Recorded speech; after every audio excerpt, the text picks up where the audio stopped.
pastorets en veure l'aturen amb recel, recel, recel.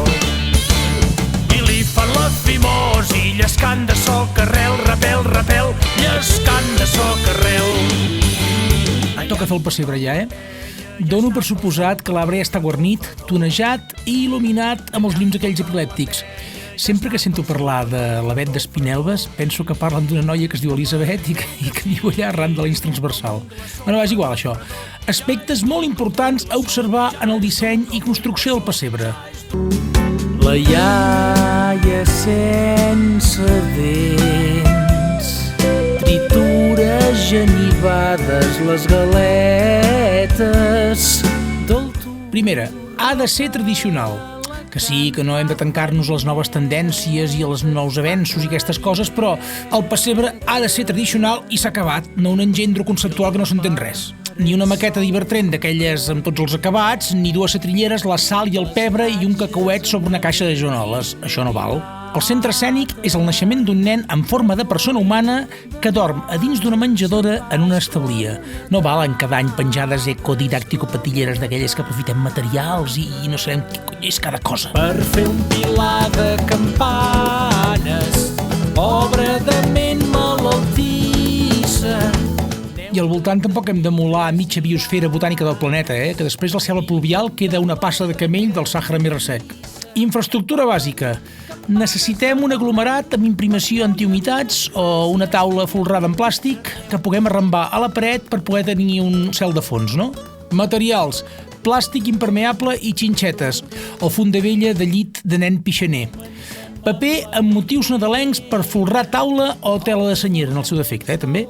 Paper amb núvols o estrellat pel cel de darrere. Si el pessebre és nocturn, correu-se una mica aquest paper, que no sigui el típic paper de forrar gorros de mag merlí, que sigui unes estrelles, no sé, que hi hagi constel·lacions, potser, que no estiguin posades amb els noms, per això tampoc, vull dir que sigui real, cony! I l'enganxeu amb celo d'aquell de dues cares, a la paret, no li foteu allò a la cinta al costat, que quedaria com precintat i cutre, El nas vermell té en Rudolf, és un ren de nom peculiar, que du el gruixut amb barba del Pol Nord a cada llar.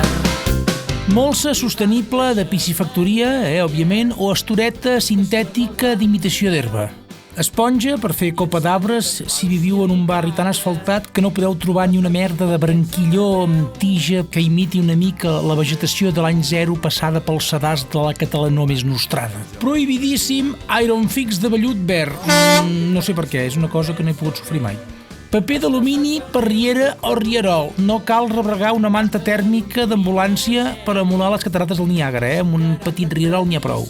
Farina sense gluten per nevar turons del fons. No cal esculpir l'Everest, el K2 i l'Annapurna amb els Andes a segona fila, La geografia catalana pepirinenca és suficient inspiració. I l'últim material que necessitem són moltes ganes i paciència si el pessebre es fa en col·laboració amb infants immunes al merder domèstic.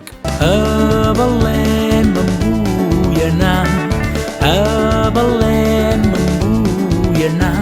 Vols venir tu Rabadà, vols venir tu Rabadà. ¿Que no has visto el Google Earth, tío? Belén, 3.000 kilómetros. Figures. Mira, si em voleu fer cas, compreu-les. No les feu de fang sense pintar que semblen cagarros mutants, com aquella gent que voltava amb aquells anoracs marrons amb plecs de ninot Michelin que es van posar de moda fa uns anys, us en recordeu?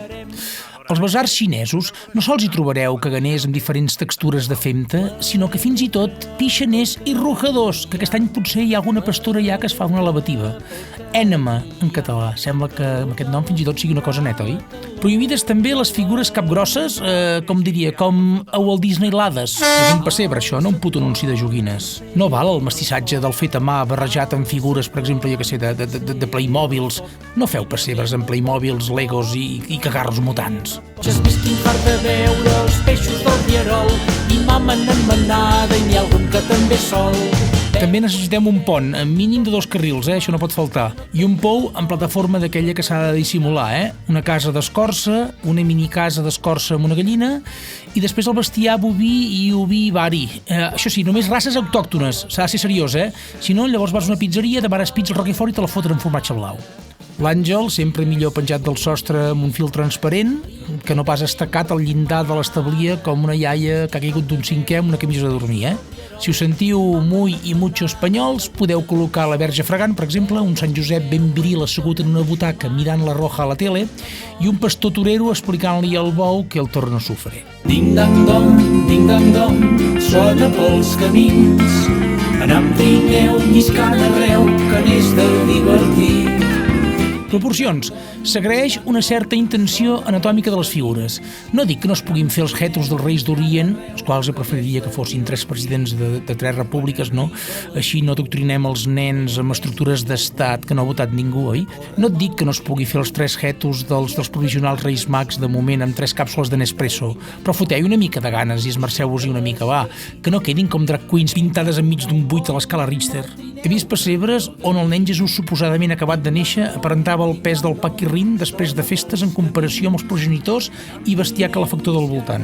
Si un bitxo aquí té carisma, si un bitxo aquí té carisma... Perspectiva. No cal ser Miquel Àngel, el pintor escultor renaixentista, no la tortuga ninja, per saber que no hi ha cabres gegants al costat d'un ruc bonsai i un pou de 3 pisos d'alçada. Sigueu una mica mirats amb això, sisplau. I dit això, la resta tot és lliure. Fum, fum,